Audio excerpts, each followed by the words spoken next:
Стагнира политичкиот диалог за промена на изборното законодавство. Работните групи на СДСМ и ВМРО ДПМН се уште не постигнале согласност за евентуална промена на изборниот модел. Од СДСМ велат дека тие остануваат на ставот дека на наредните парламентарни избори треба да се гласа во една изборна единица, а не како досега во 6 во земјата и една во диаспората.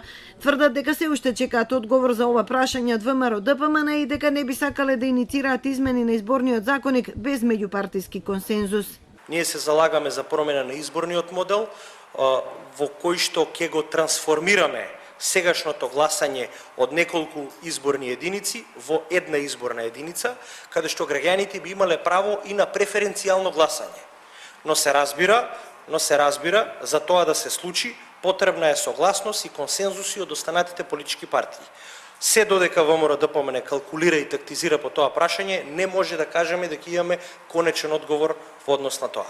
Од ВМРО ДПМН тврдат дека прашањето за изборниот модел се уште не дошло на ред во работната група за реформа на изборното законодавство. Во работната група не е дискутирано за изборниот модел. Партиите имаат договор ова прашање да го отворат на есен, некаде по летните одмори. Се разгледуваат сите варијанти на изборен модел.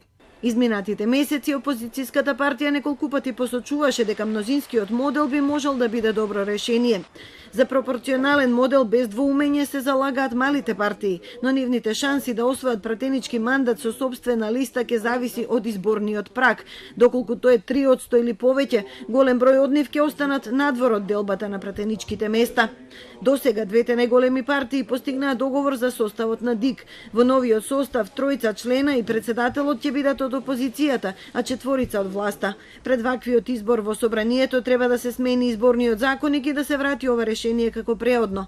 На есен се планира темелна реформа. Во ДИК би седеле професионалци, а партиите би се вклучиле 6 месеци пред избори. Првиот тест ќе биде пролетта 2019, кога се редовните председателски избори. Информациите дека истовремено би можело да има и предвремени парламентарни се на ниво на шпекулации.